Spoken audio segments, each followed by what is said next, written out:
Penyidik KPK saat ini tengah menggeledah sejumlah ruangan di Kejaksaan Tinggi DKI Jakarta terkait kasus suap jaksa di Kejati DKI. Untuk mengetahui informasi terkini, kita langsung bergabung dengan reporter Aditya Warman dan juru kamera Amin Subarkah langsung dari kantor Kejaksaan Tinggi DKI Jakarta. Adit, ruangan siapa saja yang digeledah penyidik KPK hari ini? Ya, sekitar pukul 3:12 sore tadi, tim 7, maksud kami tim penyidik dari Komisi Pemberantasan Korupsi tiba di Gedung Kejati DKI Jakarta di Jalan HR Rasuna Said, Jakarta Selatan. Mereka memang menggunakan seragam lengkap begitu dan membawa segenap perlengkapan yang akan digunakan untuk mencari bukti-bukti ataupun data yang mereka butuhkan untuk memenuhi bukti-bukti, maksud kami menuntaskan kasus dugaan korupsi yang sedang ditangani oleh Komisi Pemberantasan Korupsi.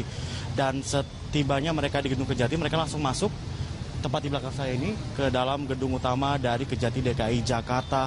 Lalu mereka langsung mengisi registrasi gitu dan langsung menunggu di ruang tunggu atau holding rooms.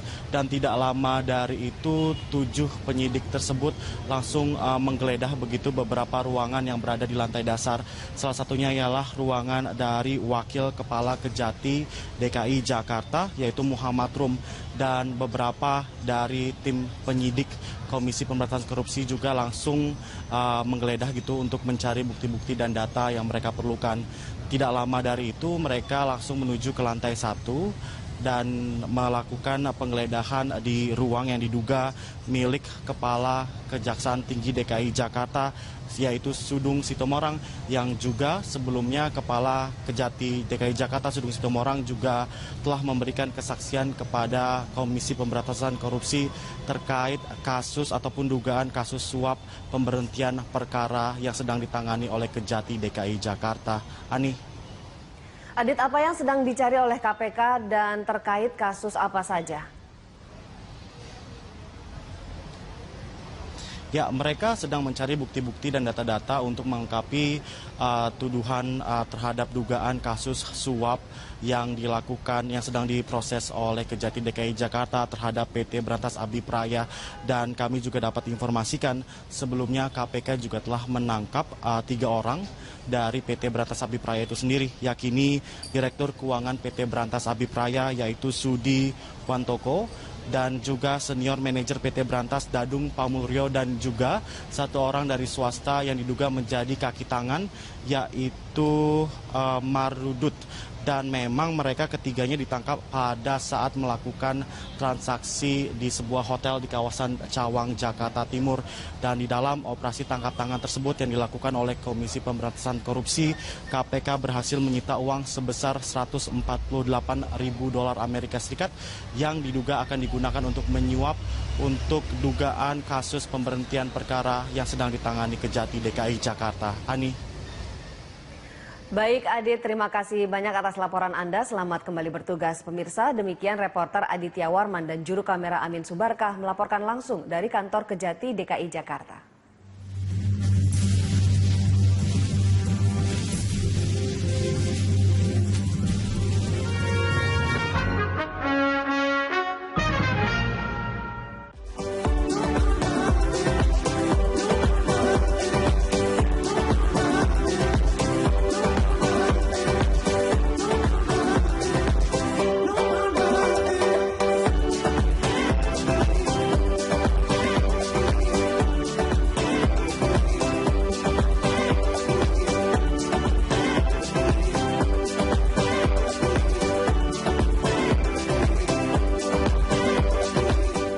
Munas Bali Abu Rizal Bakri menyatakan terbukanya kemungkinan Partai Golkar mendukung Basuki Cahayapurnama dalam kontestasi politik di Pilkada DKI. Namun hingga saat ini Golkar masih menjajaki sejumlah bakal calon kandidat lainnya. Setelah dukungan bulat dari Partai Nasdem dan Hanura, Partai Golkar menurut Abu Rizal Bakri tidak menutup kemungkinan akan mendukung petahana Gubernur DKI Jakarta Basuki Cahayapurnama untuk bertarung dalam Pilgub DKI 2017. Namun Ica enggan menyebutkan lebih jauh kapan Golkar akan mengumumkan calon gubernur yang akan diusung. Alasannya pengumuman calon gubernur DKI dari Golkar bisa saja dilakukan sebelum atau sesudah Munas Rekonsiliasi Golkar. Ini malam ini semua lampu kita pasang. Gubernur DKI Jakarta Basuki Cahayapurnama alias Ahok membenarkan telah berkomunikasi dengan sejumlah petinggi Partai Demokrat seperti Sekjen Partai dan Ketua DPP Demokrat Pramono Edi terkait Pilkada DKI Jakarta 2017. Namun Ahok belum memastikan apakah Demokrat akan ikut mendukung pencalonannya melalui jalur independen atau tidak. Karena Demokrat menurut Ahok juga menjajaki Soekarwo yang kini menjabat sebagai Gubernur Jawa Timur untuk maju dalam Cagup DKI Jakarta. Politik susah, tapi juga ada yang Demokrat mau mencalonkan Pak Karwo, Gubernur Jatim sekarang kan udah mau selesai, dia mau dipindahkan ke Jakarta. Nggak apa-apa, saya pikir ini aja lah, makin banyak calon orang Jakarta makin untung, asal dengarnya program ya, bukan dengerin nakut-nakutin. Kalau dia nge-tweet nakut-nakutin, hati-hati lo, kasihan lo, turunan Cina miskin, nanti dibantai gara-gara Ahok. Itu kurang ajar itu loh, itu rasis. Selain teman Ahok dan partai politik dukungan untuk Gubernur DKI Jakarta, petahana Basuki Cahayapurnama juga datang dari kalangan selebriti. Belasan selebriti datang ke rumah dinas Gubernur DKI Jakarta Selasa malam.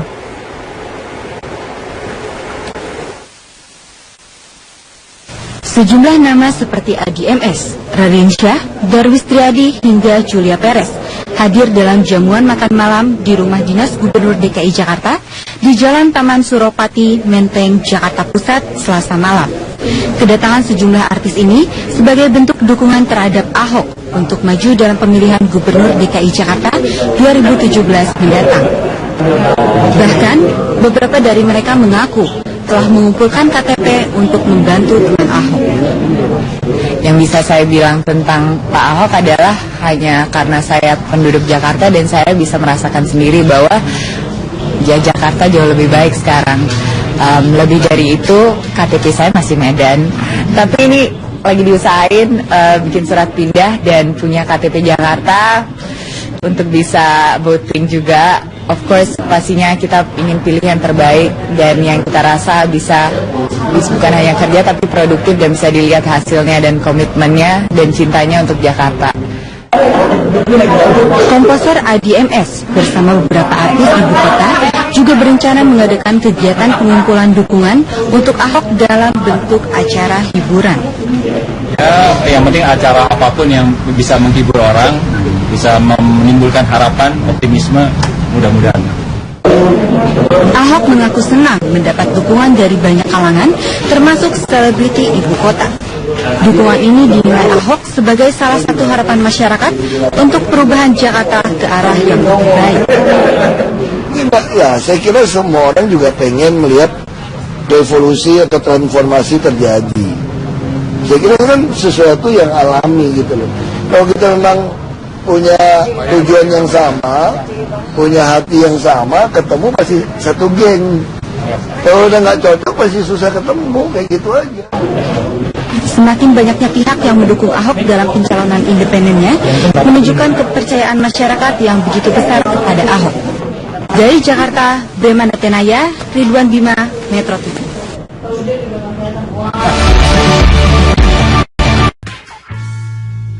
Ya, sebelum kita lanjutkan dialog kita, ada penelpon yang akan berbincang bersama kami, Pak Karel di Manado. Selamat malam, Pak Karel, silakan dengan komentar Anda. Pak Karel, silakan. Iya, sayang sekali kami tampaknya belum bisa terhubung dengan Pak Karel di Manado. Kita lanjutkan dialog kita.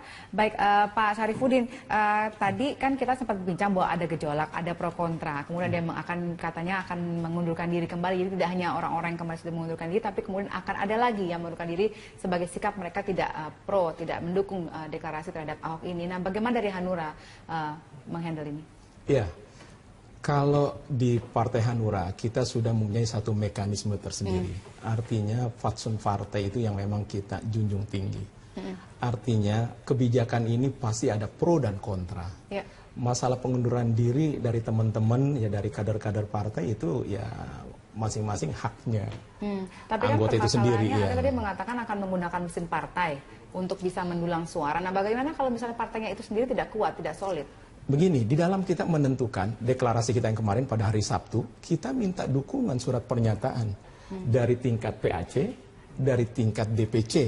Artinya itu sudah sebuah tiket yang memang untuk calon gubernur ini, Pak Ahok ini, memang sudah diusung dari bawah. Dan itu ada pernyataan, dilengkapi dengan surat-surat yang memang itu diminta sesuai dengan mekanisme partai. Jadi tidak mungkin katakanlah grassroots kita itu untuk memilih yang lain. Karena dari ketua-ketua katakanlah di tingkat PAC tadi, ranting dan PAC tadi sudah memberikan dukungan penuh. Yang kita bacakan, yang kita tuangkan di dalam Rapimda yang dibahas dan ditentukanlah, keluarlah SK dukungan tadi. Nah, itu mulai prosedural tadi. Nah, bagi teman-teman tadi yang katakanlah yang tidak sejalan dengan kebijakan partai, yaitu kembali lagi itu haknya masing-masing. Silakan saja. Tapi pada intinya kan untuk garis partai jelas bahwa kita mendukung Pak Ahok strict.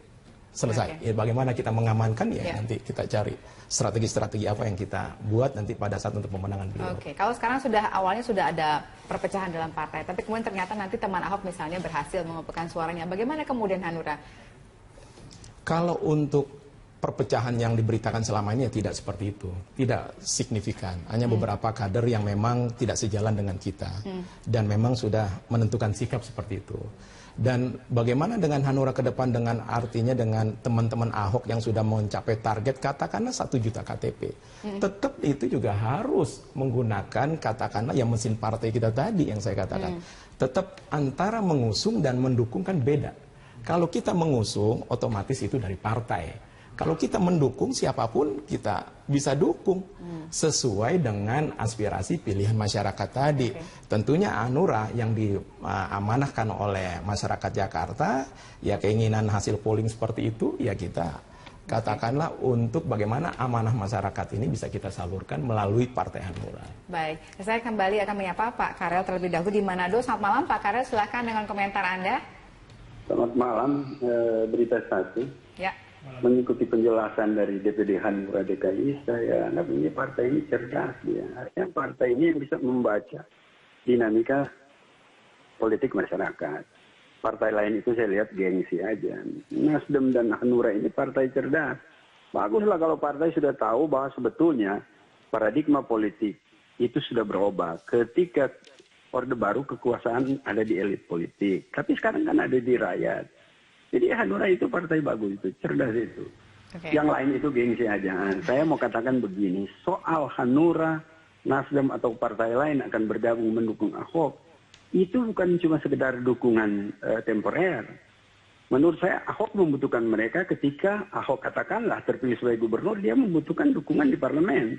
Dan ini didukung oleh partai-partai yang kelihatan memahami betul persoalan aspirasi masyarakat DKI. Jadi baguslah Hanura, walaupun saya seorang PNS, saya anggap bagus Hanura dan Nasdem. Baik, terima kasih Pak Karel sudah bergabung bersama kami malam hari ini. Pak Ikrar, ini kalau saya boleh pinjam istilahnya Pak Karel tadi, partai yang cerdas ini kemudian mereka memutuskan Ahok, termasuk Hanura dan Nasdem dalam hal ini. Nah bagaimana kalau kemudian partai-partai lain pun menjadi cerdas dan kemudian pada mendukung Ahok semua. Jadi sehingga akhirnya tadi yang Anda katakan hanya ada satu calon yang maju dan ini malah mungkin akan tidak baik implikasinya.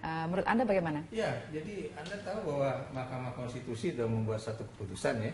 Kalau ada cuma satu calon, apa jalan keluarnya? Sekarang udah ada ya. Akan tetap dilakukan pemilihan dan kemudian tinggal nanti berapa persen suara yang kemudian mendukung Ahok. Kalau itu melebihi 50% persatu, tetap aja Ahok akan menang. Kan? Jadi itu yang perlu kita perhatikan. Tapi dari segi demokrasi, buat saya ini suatu kemunduran besar bagi demokrasi kita. Kenapa demikian? Di situ menunjukkan seperti yang tadi saya katakan ya, partai politik yang kita harapkan melakukan kaderisasi, kemudian sosialisasi politik, kemudian juga rekrutmen politik, itu ternyata tidak mampu melahirkan kandidat-kandidat yang bisa menjadi penantang Ahok. Itu yang buat saya akan sangat kita sayangkan.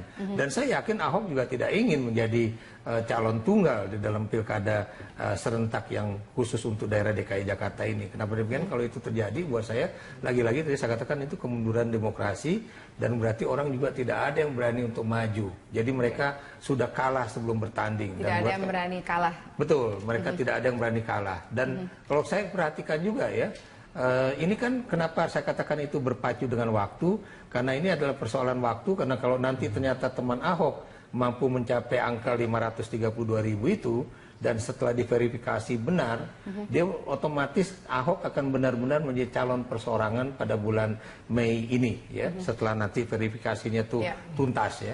Dan itu berarti kan partai-partai politik akan boleh dikatakan gigit jari.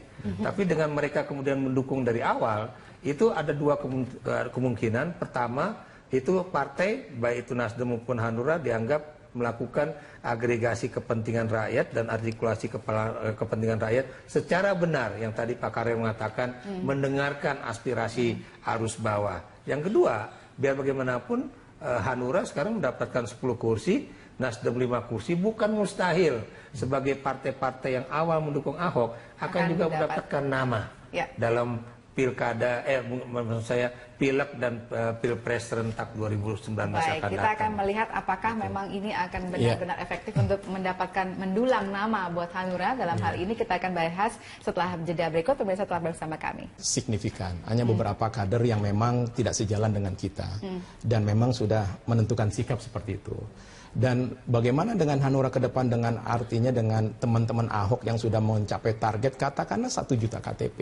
Tetap itu juga harus menggunakan katakanlah yang mesin partai kita tadi yang saya katakan. Tetap antara mengusung dan mendukung kan beda. Kalau kita mengusung otomatis itu dari partai. Kalau kita mendukung siapapun kita bisa dukung sesuai dengan aspirasi pilihan masyarakat tadi.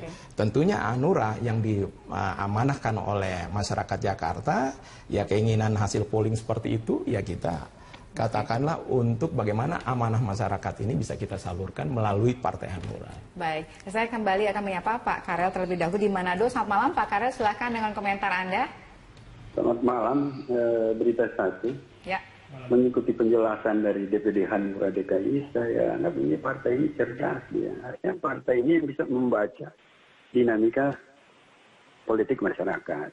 Partai lain itu saya lihat gengsi aja. Nasdem dan Hanura ini partai cerdas. Baguslah kalau partai sudah tahu bahwa sebetulnya paradigma politik itu sudah berubah. Ketika Orde Baru kekuasaan ada di elit politik, tapi sekarang kan ada di rakyat. Jadi Hanura itu partai bagus, itu cerdas itu. Yang lain itu gengsi aja. Saya mau katakan begini, soal Hanura, Nasdem atau partai lain akan bergabung mendukung Ahok, itu bukan cuma sekedar dukungan temporer. Menurut saya Ahok membutuhkan mereka ketika Ahok katakanlah terpilih sebagai gubernur, dia membutuhkan dukungan di parlemen. Dan ini didukung oleh partai-partai yang kelihatan memahami betul persoalan aspirasi masyarakat DKI. Jadi baguslah Hanura, walaupun saya seorang PNS, saya anggap bagus Hanura dan Nasdem. Terima kasih Pak Karel sudah bergabung bersama kami malam hari ini. Pak Ikrar, ini kalau saya boleh pinjam istilahnya Pak Karel tadi, partai yang cerdas ini kemudian mereka memutuskan Ahok, termasuk Hanura dan Nasdem dalam hal ini. Nah bagaimana kalau kemudian partai-partai lain pun menjadi cerdas dan kemudian pada mendukung Ahok semua? Jadi sehingga akhirnya tadi yang Anda katakan hanya ada satu calon yang maju dan ini malah mungkin akan tidak baik implikasinya. Menurut Anda bagaimana? Ya, jadi Anda tahu bahwa Mahkamah Konstitusi sudah membuat satu keputusan ya. Kalau ada cuma satu calon, apa jalan keluarnya? Sekarang udah ada ya. Akan tetap dilakukan pemilihan dan kemudian tinggal nanti berapa persen suara yang kemudian mendukung Ahok. Kalau itu melebihi 50% persatu, tetap aja Ahok akan menang. Kan? Jadi itu yang kalau kita perhatikan. Tapi dari segi demokrasi, buat saya ini suatu kemunduran besar bagi demokrasi kita. Kenapa demikian? Penyidik KPK saat ini tengah menggeledah sejumlah ruangan di Kejaksaan Tinggi DKI Jakarta terkait kasus suap jaksa di Kejati DKI. Untuk mengetahui informasi terkini, kita langsung bergabung dengan reporter Aditya Warman dan juru kamera Amin Subarkah langsung dari kantor Kejaksaan Tinggi DKI Jakarta. Adit, ruangan siapa saja yang digeledah penyidik KPK hari ini?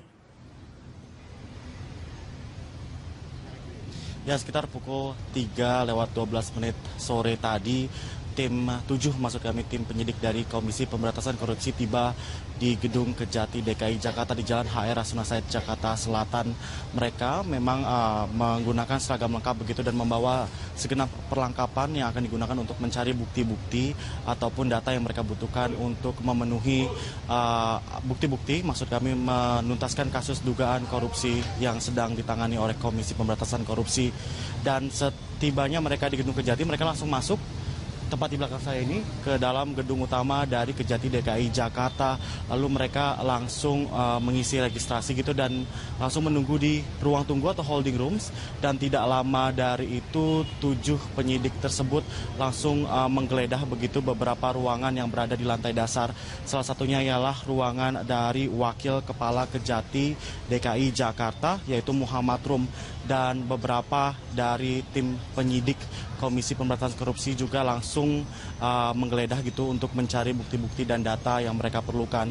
Tidak lama dari itu mereka langsung menuju ke lantai 1 dan melakukan penggeledahan di ruang yang diduga milik Kepala Kejaksaan Tinggi DKI Jakarta yaitu Sudung Sitomorang, yang juga sebelumnya Kepala Kejati DKI Jakarta Sudung Sitomorang juga telah memberikan kesaksian kepada Komisi Pemberantasan Korupsi terkait kasus ataupun dugaan kasus suap pemberhentian perkara yang sedang ditangani oleh Kejati DKI Jakarta. Ani. Adit, apa yang sedang dicari oleh KPK dan terkait kasus apa saja?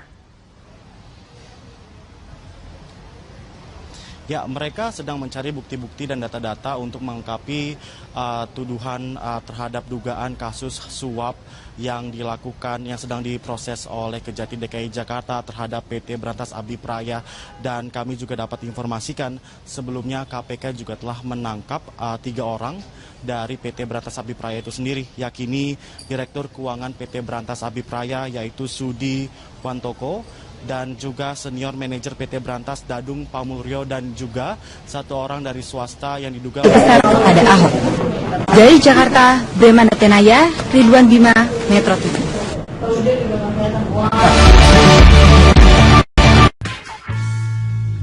Ya, sebelum kita lanjutkan dialog kita, ada penelpon yang akan berbincang bersama kami, Pak Karel di Manado. Selamat malam, Pak Karel, silakan dengan komentar Anda. Pak Karel, silakan. Iya, sayang sekali kami tampaknya belum bisa terhubung dengan Pak Karel di Manado. Kita lanjutkan dialog kita. Baik, Pak Syarifudin, tadi kan kita sempat berbincang bahwa ada gejolak, ada pro kontra. Kemudian dia katanya akan mengundurkan diri kembali. Jadi tidak hanya orang-orang yang kemarin sudah mengundurkan diri, tapi kemudian akan ada lagi yang mengundurkan diri sebagai sikap mereka tidak pro, tidak mendukung deklarasi terhadap Ahok ini. Nah, bagaimana dari Hanura menghandle ini?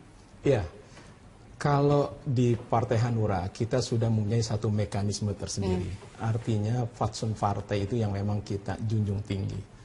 Artinya kebijakan ini pasti ada pro dan kontra. Ya. Masalah pengunduran diri dari teman-teman, ya dari kader-kader partai itu ya masing-masing haknya. Tapi anggota kan itu sendiri. Anda Ya. tadi mengatakan akan menggunakan mesin partai untuk bisa mendulang suara. Nah, bagaimana kalau misalnya partainya itu sendiri tidak kuat, tidak solid? Begini, di dalam kita menentukan deklarasi kita yang kemarin pada hari Sabtu, kita minta dukungan surat pernyataan dari tingkat PAC, dari tingkat DPC.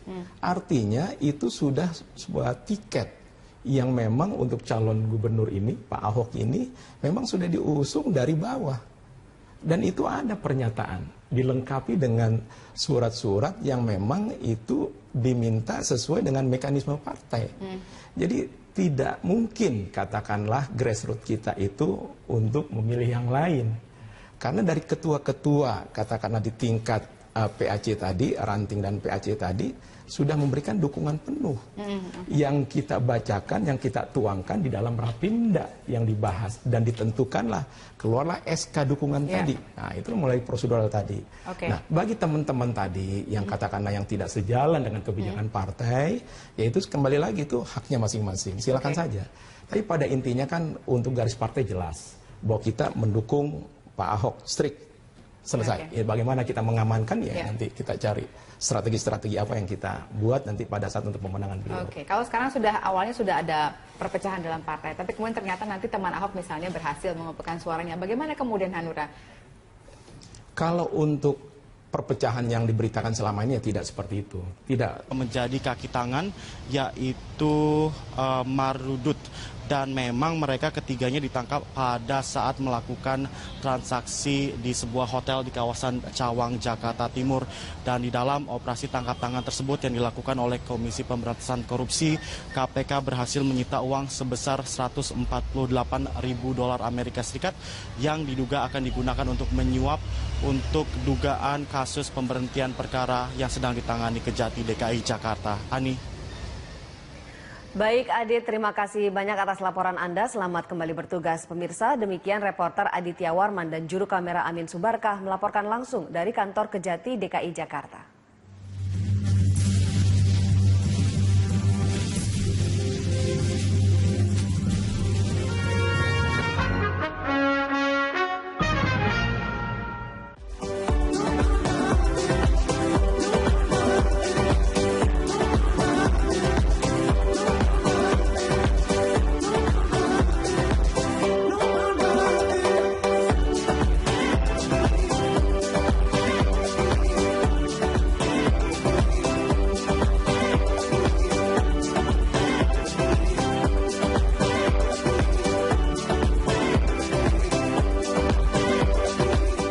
Munas Bali Abrizal Bakri menyatakan terbukanya kemungkinan Partai Golkar mendukung Basuki Cahayapurnama dalam kontestasi politik di Pilkada DKI. Namun hingga saat ini Golkar masih menjajaki sejumlah bakal calon kandidat lainnya. Setelah dukungan bulat dari Partai Nasdem dan Hanura, Partai Golkar menurut Abrizal Bakri tidak menutup kemungkinan akan mendukung petahana Gubernur DKI Jakarta Basuki Cahayapurnama untuk bertarung dalam Pilgub DKI 2017. Namun Ica enggan menyebutkan lebih jauh kapan Golkar akan mengumumkan calon gubernur yang akan diusung. Alasannya pengumuman calon gubernur DKI dari Golkar bisa saja dilakukan sebelum atau sesudah Munas Rekonsiliasi Golkar. Ini masih mengatakan malam ini semua lampu tidak pasang. Gubernur DKI Jakarta Basuki Cahayapurnama alias Ahok membenarkan telah berkomunikasi dengan sejumlah petinggi Partai Demokrat seperti Sekjen Partai dan Ketua DPP Demokrat Pramono Edi terkait Pilkada DKI Jakarta 2017. Namun Ahok belum memastikan apakah Demokrat akan ikut mendukung pencalonannya melalui jalur independen atau tidak. Karena Demokrat menurut Ahok juga menjajaki Soekarwo yang kini menjabat sebagai Gubernur Jawa Timur untuk maju dalam Cagup DKI Jakarta. Politik susah, tapi juga ada yang Demokrat mau mencalonkan Pak Karwo, Gubernur Jatim sekarang kan udah mau selesai, dia mau dipindahkan ke Jakarta. Nggak apa-apa, saya pikir ini aja lah, makin banyak calon orang Jakarta makin untung, asal dengarnya program ya, bukan dengerin nakut-nakutin. Kalau dia nge-tweet nakut-nakutin, hati-hati loh, kasihan tuh turunan Cina miskin, nanti dibantai gara-gara Ahok. Itu kurang ajar itu loh, itu rasis. Selain teman Ahok dan partai politik dukungan untuk Gubernur DKI Jakarta, petahana Basuki Cahayapurnama juga datang dari kalangan selebriti. Belasan selebriti datang ke rumah dinas Gubernur DKI Jakarta Selasa malam.